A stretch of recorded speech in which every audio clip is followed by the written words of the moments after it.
Hey guys, what's up? It's coming back to ya with another episode of Car Rides with and I guess today we're doing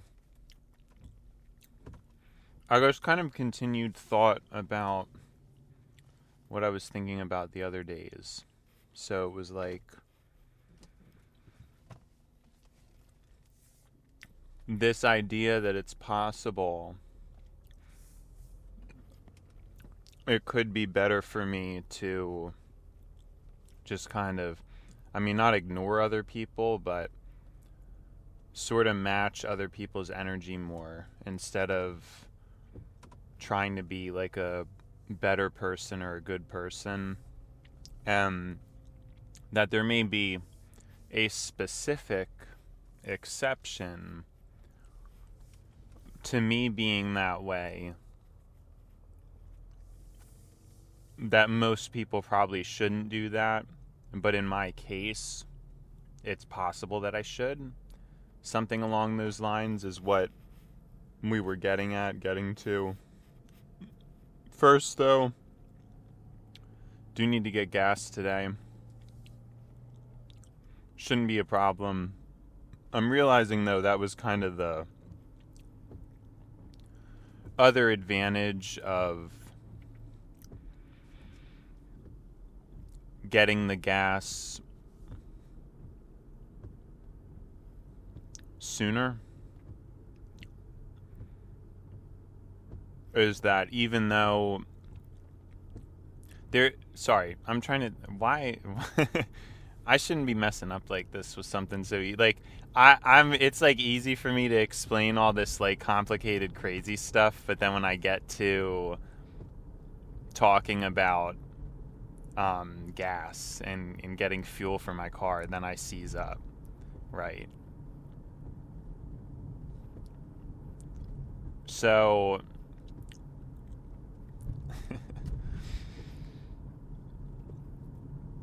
the benefit of getting it sooner is that if I had forgotten and needed to get it again, then it's no biggie, because then the next day I would still have a reasonable amount of gas and be able to do it. So like if I had gotten gas yesterday, or if I was going to get gas yesterday and I forgot, then I could just get gas today and no harm, no foul. You know, that's like one of the advantages. And then it also ensures that the gas doesn't hit as low, which I think is hypothetically better for the car, although again it's a little bit disputed for modern cars, like how much the minimum percentage even matters as much. It was mainly a thing with older cars. They've gotten tremendously better at making them and things like that. So it is like an over, but it's probably technically just a little bit better to have more of a gas tank percentage. However, and this is the big thing, is it's not only reducing the amount of times I have to get gas slightly by stretching things out an additional day, but it's also putting less wear on the car, because now I only have to get gas. Now it's like eliminating an entire start-stop ignition process. So it's less wear on the starter, and it's obviously less wear on the car overall, you know. So it ends up being something that's very worth it, and that I guess a lot of people don't consider.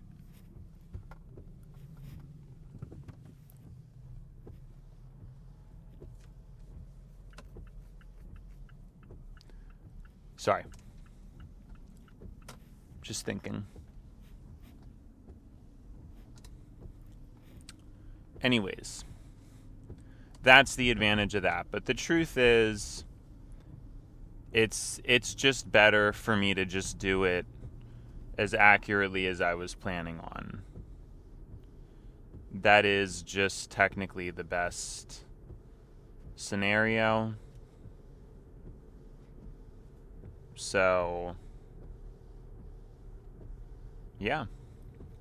I should just optimize and do it like I should. Now, we did leave the house a little bit earlier today, but honestly not that much, which is kind of frustrating because it should have been that much, if you know what I mean. But we'll actually see how the timing works out. Because I have been taking it pretty slow a lot of these mornings because it's just better for the car. And I do think it changes things by, again, like I said, a negligible amount of time. Like, the time saving is never worth speeding. Unless, like I've explained, unless it's very, like, specific situations. So if it's a 30, I don't think going 35 and a 30 is worth it. But if it's like a 40, it might be worth it to go 45 and a 40. You see what I'm saying?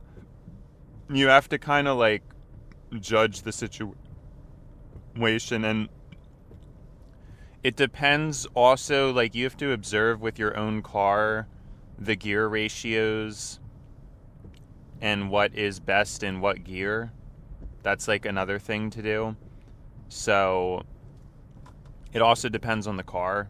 But in general, I don't really think there's any car that should be driven above like 55, and that's just due to air resistance. I mean, if you had something like a Corvette, very flat, very low to the ground, I assume at that point the aerodynamics are better. It might make more sense to go 60 or 65, maybe even 70. That's just kind of a guess. But I assume it's not going to change much and that it would still be like 60-something. But of course, yes, the aerodynamics matter in the car you're in. If you're in a boxier car, maybe it's not in the 50s, maybe it's in the 40s. Maybe it's even lower. I haven't looked too much into the science, but yes, your specific car matters a lot with this stuff. So just something to take note of.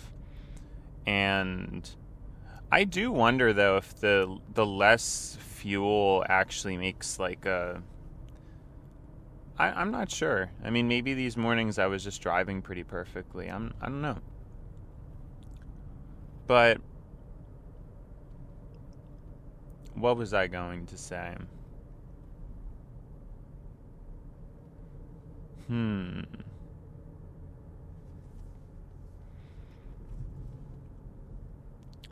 Right. So yeah, getting the gas, I think I'm going to try to push it a little more. I think it overall makes more sense because not only it's probably less wear on the car because again, you're eliminating an entire start-stop cycle, and not only that is it's just like emotionally a better life because it's eliminating an extra stop to get gas. I'm looking at the time, and I don't think I'm making that good time. So I don't really know. I think we'll just see and not worry about it too much. But like I said, I think I kind of flubbed it. I think I kind of flubbed things up. Like I should have been getting out of the house a little bit earlier on. I mean, I did. Like, I definitely got out earlier, but I think it was only by 2 minutes. So I don't know if that's really enough to overcompensate. But yeah, so we're trying the new system of before I would get gas, basically once it hit a quarter, I would most likely go the following morning. You know what I mean? Whenever it would hit a quarter tank of gas. Now it's more like, you know, I wait until it's going to fall within 1/8 to 1/4. You know, so it should squeeze an extra day out of it.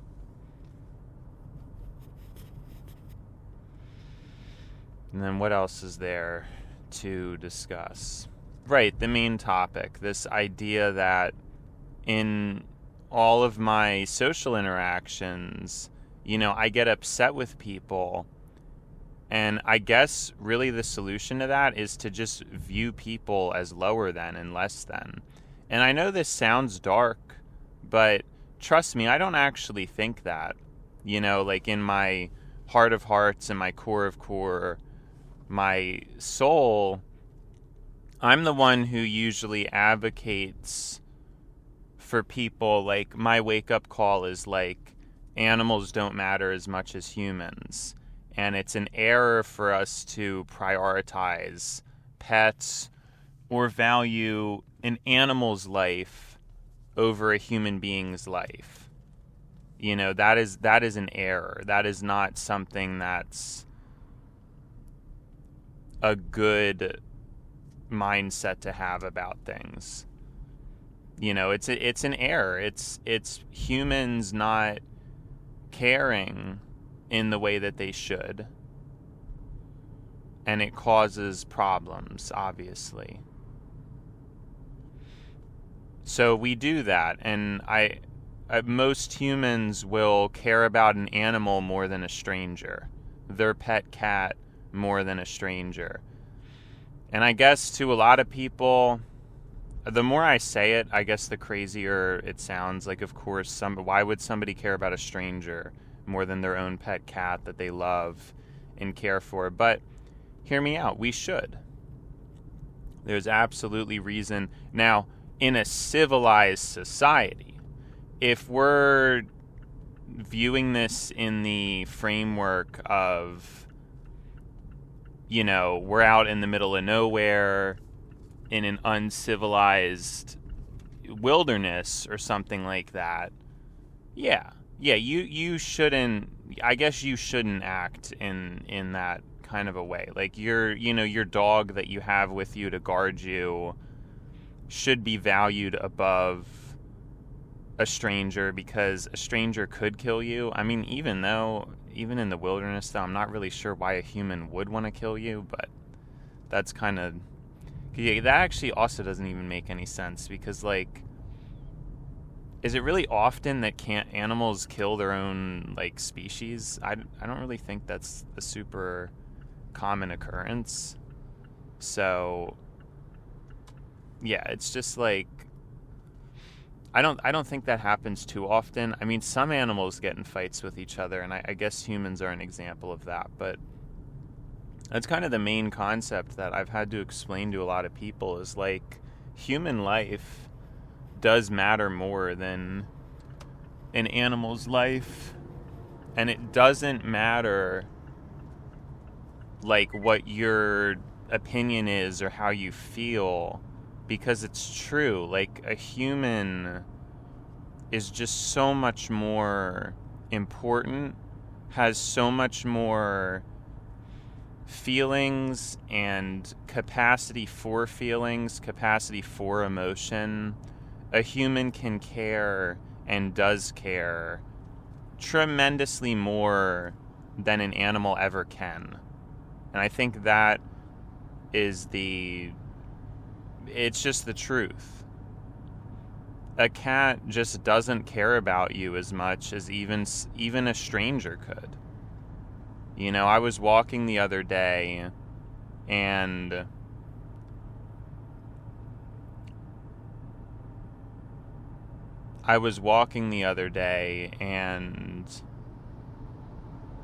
I met somebody, and, we started talking for a little bit. That's a stranger, but the memory and the meaning in that interaction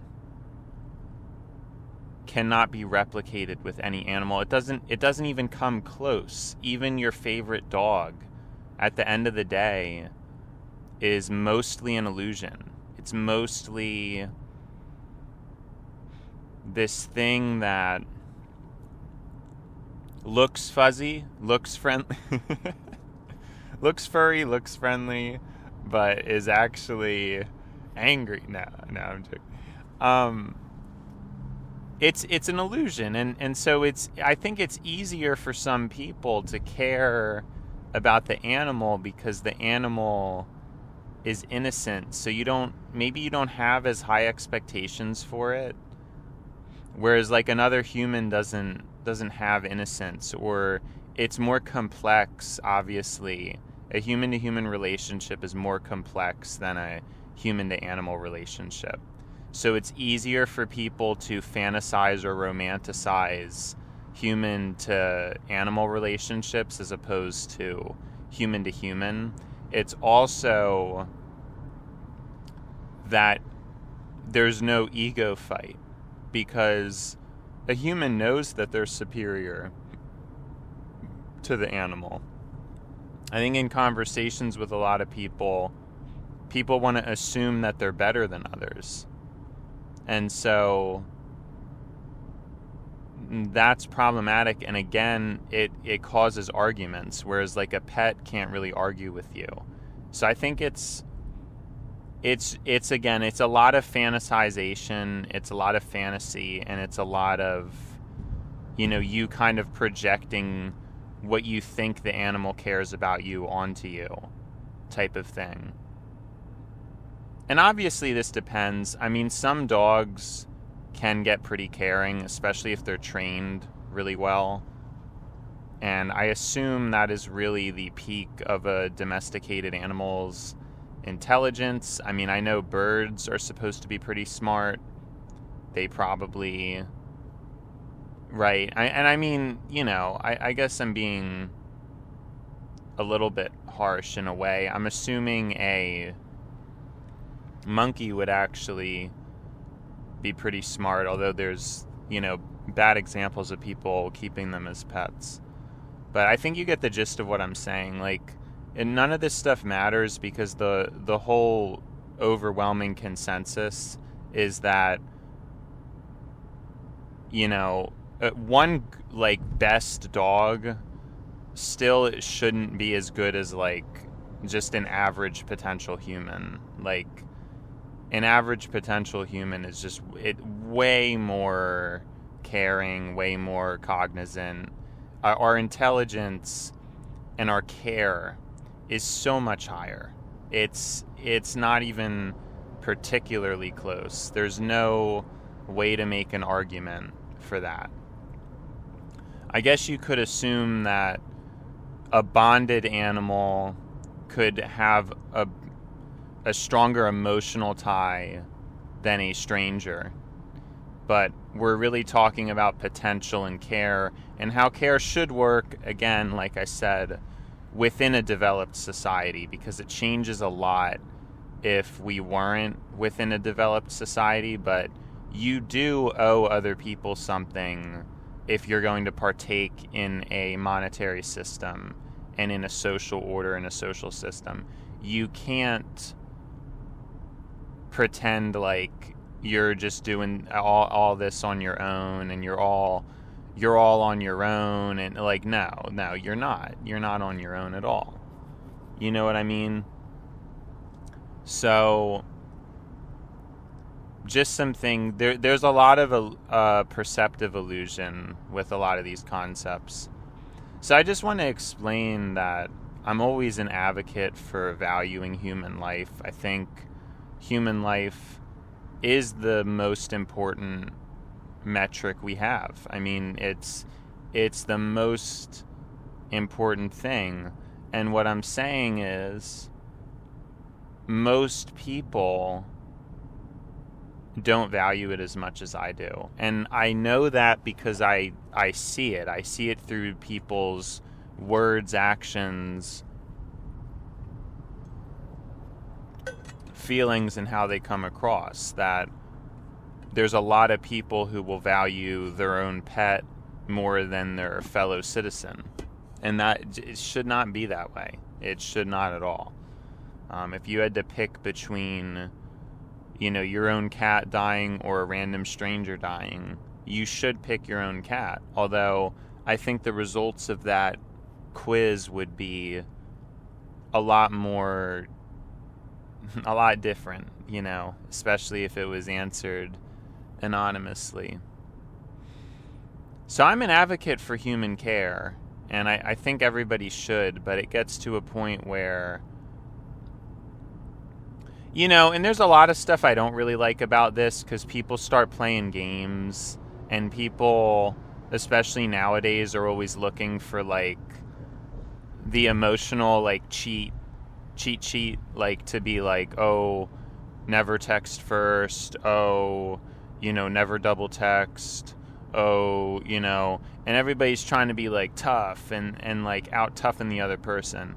I've talked about this before.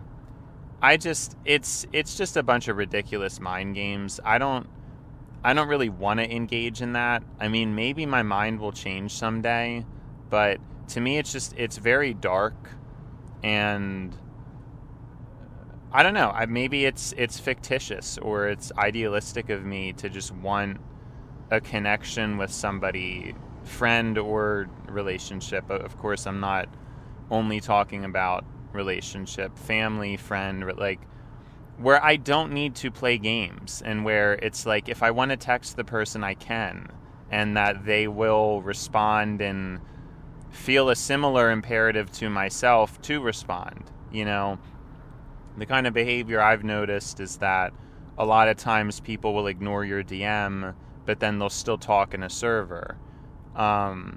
This is something that I'm very conscious of, and I feel really bad when I do it.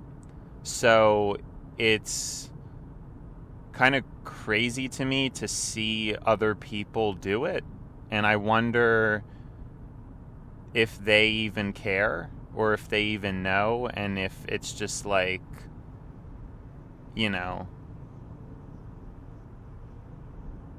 yeah, it's really something that people just go along in life and do that kind of stuff. I don't know, because to me, I've never felt like I've never wanted to do that. I've never, and the times I have, like, I feel bad. There's a guilt, and maybe I shouldn't. I'm not entirely sure, I'm not entirely sure, but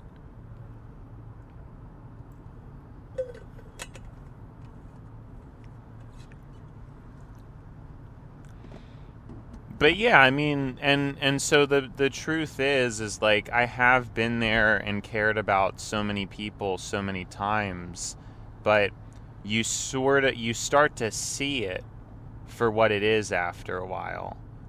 You really start to see it. And I think it's true to treat others the way you want to be treated. But at the same time, if you're doing that and then it's like nobody even is even remotely responding, that's obviously a problem. And you can't continue operating like that. So I guess it's a little bit of an adjustment.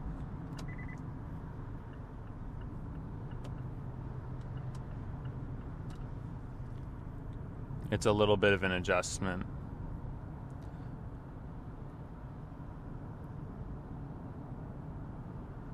To that statement, treat others the way you want to be treated. I mean, do that, but I've done that, and since the way I want to be treated is such a high threshold, there's people who I'm doing things for them that they don't even think about or see or care about, and so that obviously just doesn't work.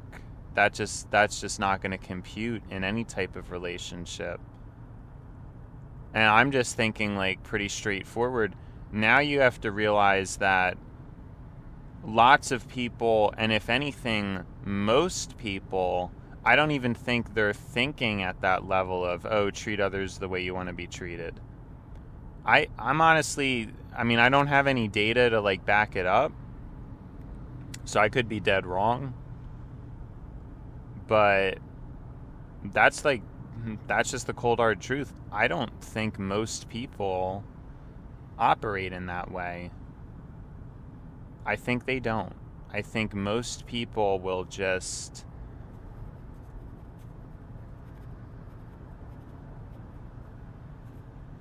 they won't treat others the way that they want to be treated. They don't even follow that principle.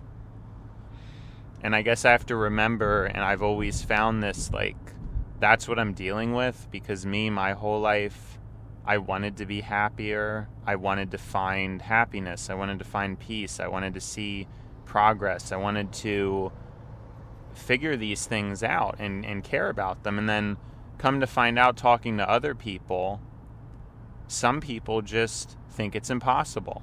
And then they just don't lift a finger. I mean, that was really crazy for me to wrap my head around, because I thought pretty straightforwardly that everybody wanted to be happy. But no. No, there's lots of people, I don't think they want to be happy at all. They're just dirty humans. And so there has to be a selectiveness.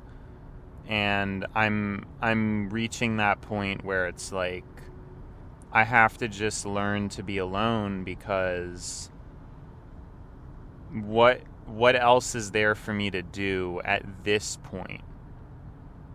What else is there for me to do but to try to bond with myself? And of course, a lot of this could be cope. If there were people who were as caring, I would love to have them in my life right now. I would love to have friends who, would have these kind of conversations with and would really, but I guess you can't force that stuff. So for whatever reason at this point in my life, that isn't there, that isn't present. So until then, it is what it is. It is what it is. And I guess that's just how I have to think of it. That's just how I end up justifying it all. And it's probably cope, but again, the longer I've experienced things and the longer I know things, the more I realize it's just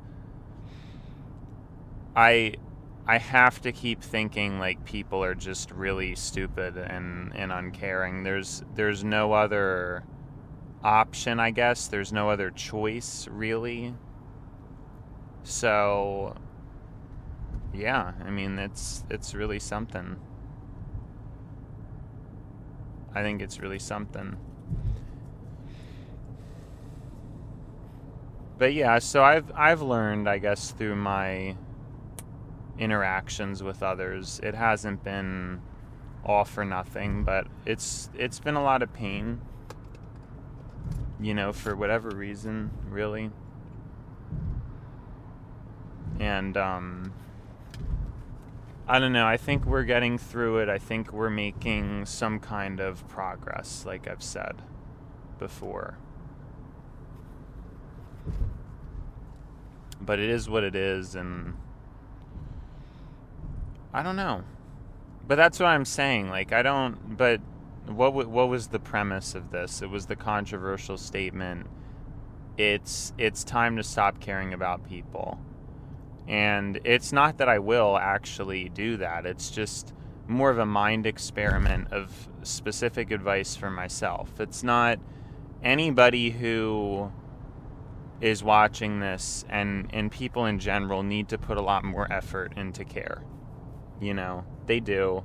And I'm saying that, don't think I'm mostly saying this in terms of a self-analysis and a self kind of goal.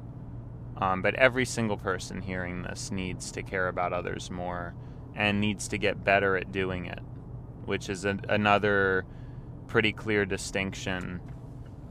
Because it's not just about caring, it's about doing a good job of caring. It's another important metric to take note of. But yeah, it is. I mean, how do you respond in a world where there just isn't the reciprocation? You know, how do you get to that point? It's almost radical, the idea that I'm proposing. It's almost radical.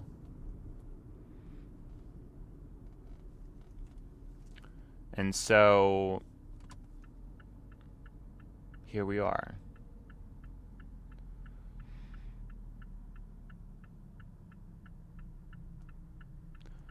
But yeah, I'm not really sure what else there is to. I mean, we're at the station, so we're at the station. All right, so I will be back. Thank you. Whoa. Whoa.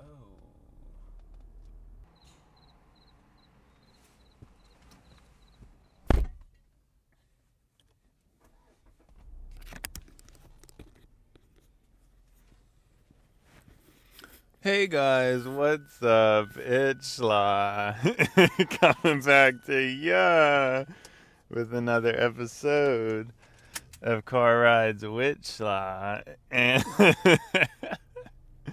don't know why I felt like doing that. I just kind of did for some reason.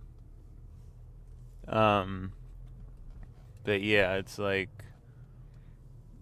what else was that? What were we on?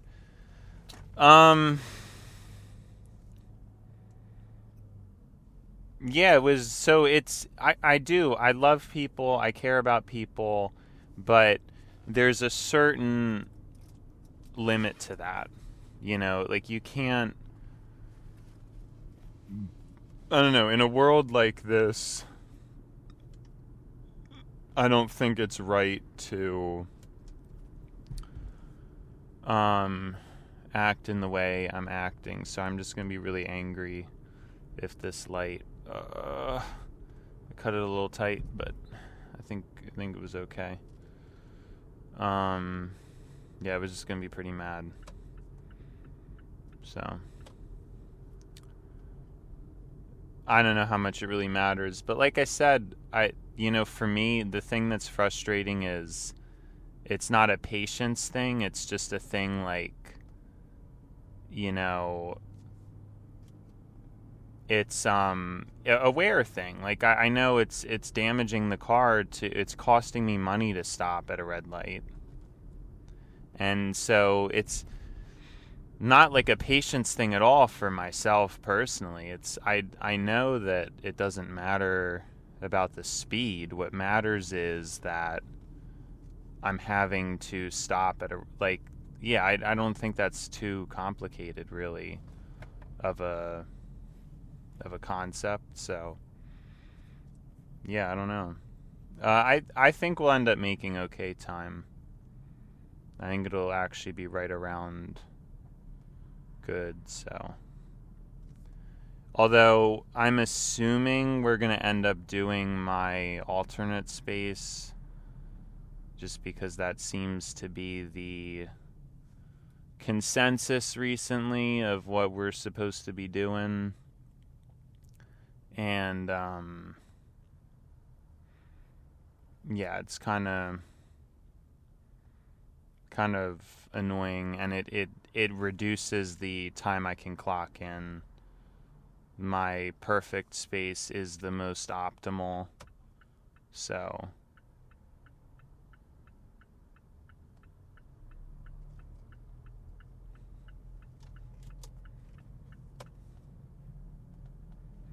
it's just, I don't know, stuff to keep in mind, I suppose. Things to mention, things to consider, I don't know.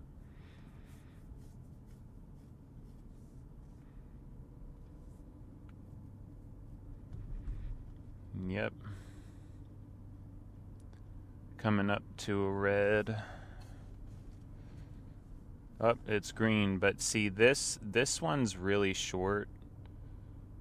So I'm going to try to make it, but I usually notice I get cut off at this one, so. But we're going to try to speed through it because it was really, yeah, no, we're good. Our light luck is pretty good this morning, actually.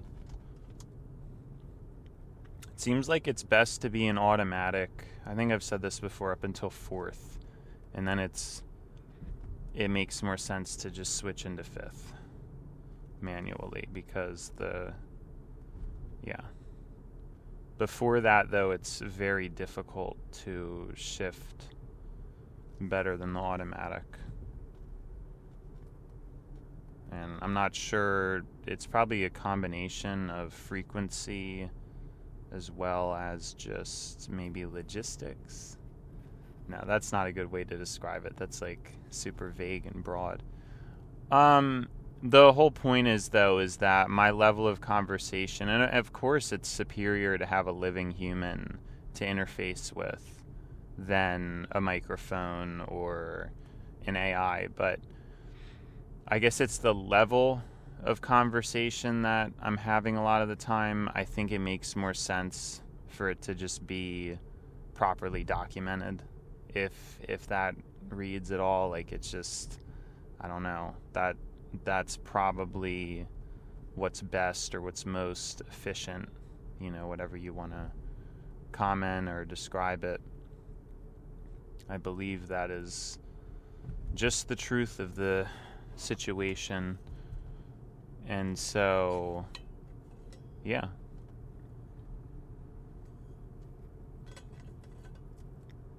Yeah, I think this week we've probably made the best times yet. It's kind of hard to believe it's already Friday. Like I said, this week went by pretty quick, so that's always nice. And not sure what else to really comment on things. I'm gonna have to schedule my car to get the oil change done pretty soon. So, yeah. It's always something to do. My light luck, is it going to be perfect? Yeah, I mean, we're just gonna run it, but it was pretty much flawless today. Although that was kind of pushing it. It was kind of pushing it.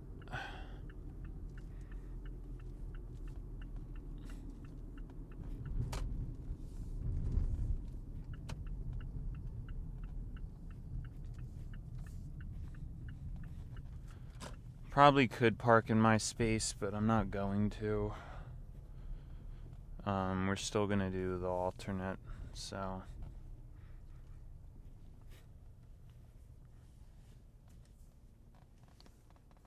This is how we do the alternate.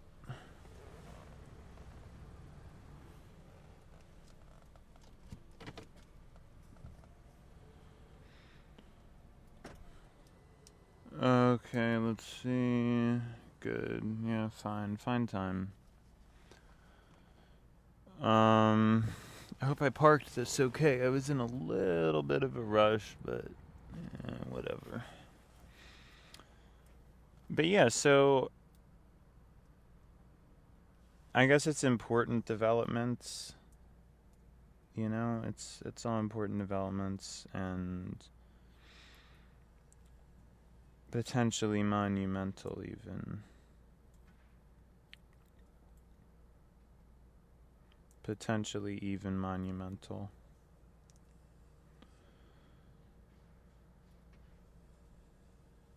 All right.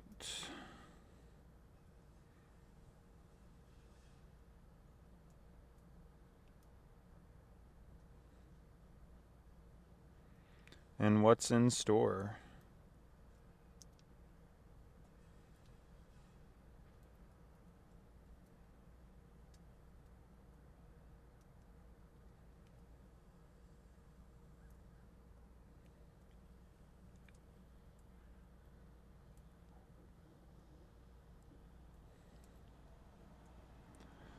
Yep, so we'll have to figure out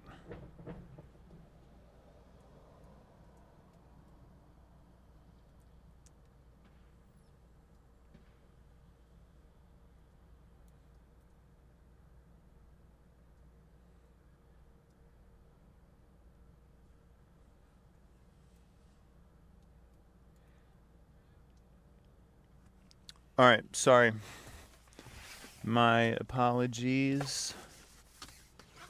Let me refocus. Yep.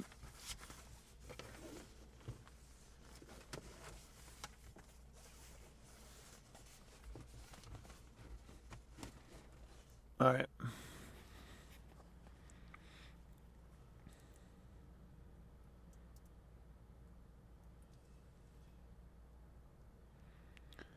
Alrighty. It's getting to be that time fairly soon. The time to binge schla and buy schla. So let me just figure that out. Alright. Anyways. What is going on? I zippered my bag incorrectly. I usually have it zippered a very specific way. Oh, I remember why I was going to put my spare glasses in my bag, but then I changed my mind. I'll do that later, at a later date. Alright, anyways, it's been schla, but now it's time to buy schla. So, see you schla.